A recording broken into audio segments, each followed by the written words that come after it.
Magandang araw po mga kabarangay. Sa atin pong pagpapatuloy sa ating aralin tungkol po dito sa batas kriminal, pag-usapan po natin ang accident within the context of criminal law. Ano po ang ibig sabihin ng accident o aksidente? Ito po ay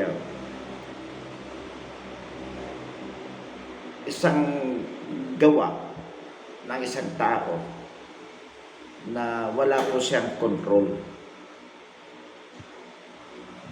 Hindi po niya kontrolado ang mga bagay-bagay na may kaugnayan sa sinasabing gawa. At ito po ay naging dahilan upang magkaroon ng danyos o damage ang ibang tao o kaya nasaktan mo siya. So, sabi nga, aksidente, napahamak ang naging biktima ng nabanggit na aksidente.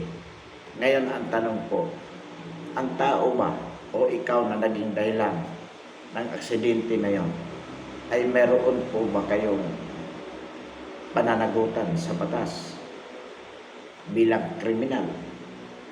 Wala po.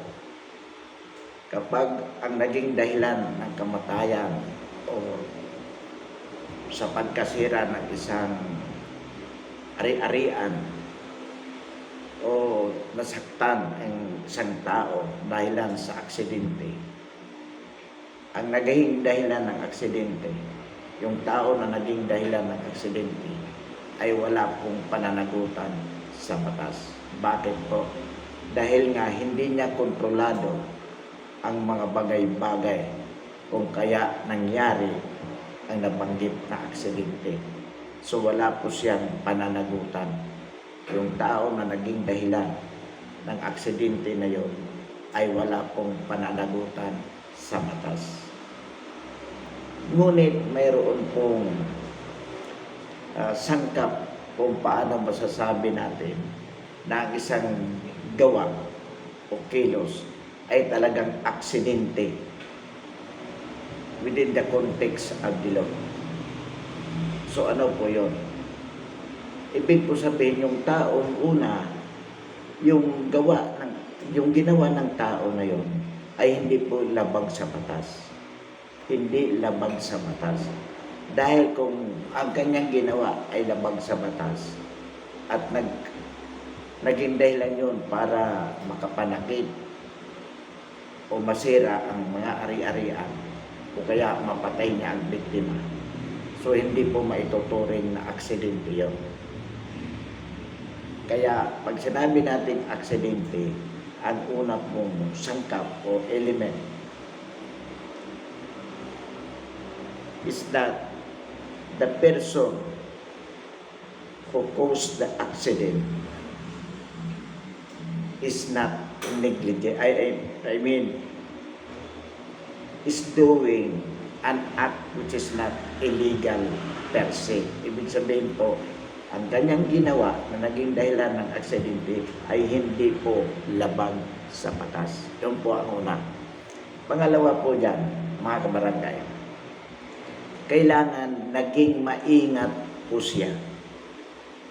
He is not negligent or he was not negligent in what he did that caused the accident. So, una, ang kanyang ginawa ay hindi labag sa batas. Pangalawa po, hindi na siya po ay naging maingat. Hindi po siya naging padalos-dalos sa kanyang ginawa. Kaya po, wala siyang kasalanan sapagkat naging maingat siya, unang-una. Pangalawa, hindi naman labag sa batas ang kanyang ginawa. Ngunit sa kabila noon, dahil tao lang, sabi nga, may mga bagay talaga na hindi natin kontrolado. At dahil sa mga bagay na yun na hindi natin kontrolado, nangyari po ang aksidente. Isang magandang halimbawa po dito, mga kabarangay. Yung isang pulis, pagdating sa bahay po, sinarado niya yung mga pinto, bintana, tinanggalan niya ng magasin yung kanyang baril, at nilinis niya po. Nabitawan niya yung baril na yun. Nung mabitawan niya, pumutok. Mayroon pa pala, hindi niya alam, mayroon pa pala isang balang na naiwan doon sa baril, hindi na pasama sa magasin nang ito ay kanyang kinuha. At dahil doon sa pagputok, may batang tinamaan at namatay. Ang tanong, yun bang tao na yon, yung pulis na yon, ay may pananagutan sa batas? Wala po. Bakit? Sapagkat ang nangyari po ay isang aksidente. Bakit po aksidente? Sapagkat una, yung paglilinis ng baril, hindi naman po labag sa batas. Kumbaga talagang ginagawa yan ng mga taong responsable na may hawak ng baril na from time to time, sa tuwi-tuwi natin, nililinisan nila yan. Ngayon ang tanong, naging maingat pa siya ng kanyang itong lininisan?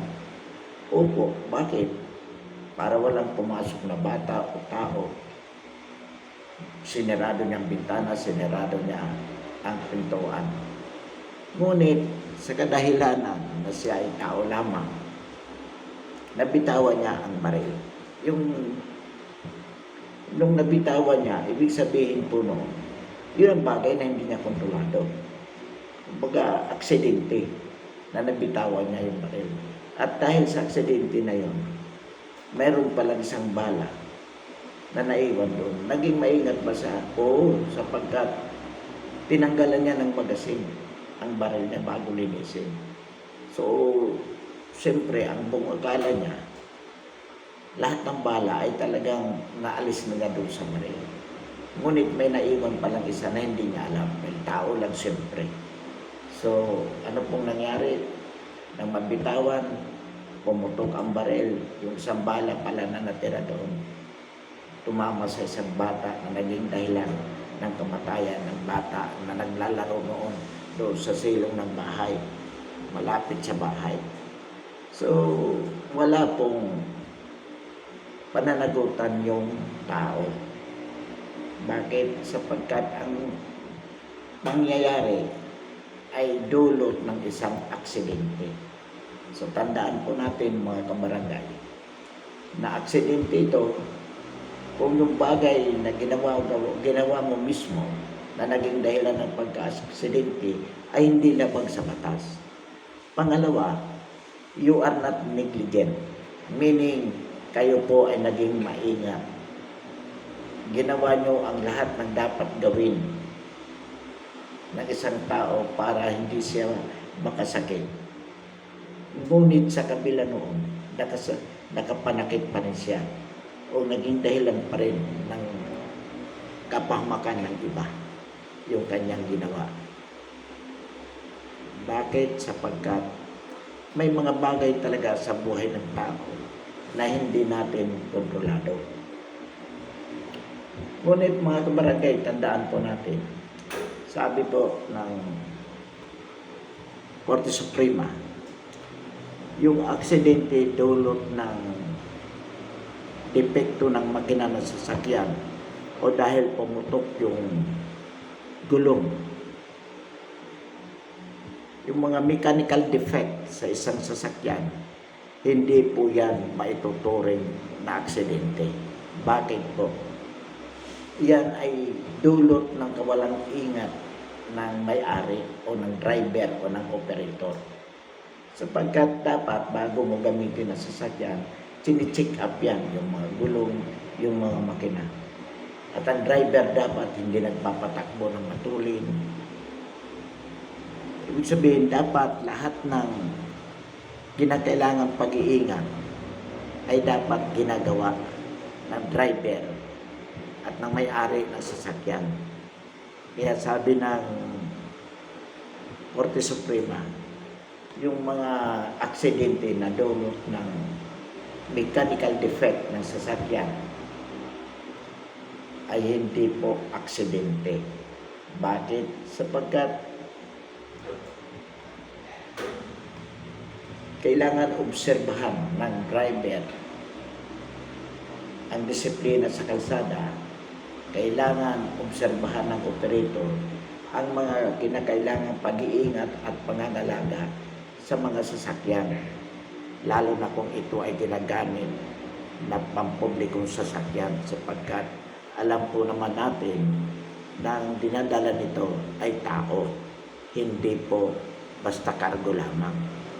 So, doble po ang kinakailangan pag-iingat pagdating po sa mga transport vehicles, yung mga sinasakyan na ginagamit na transportasyon ng mga tao.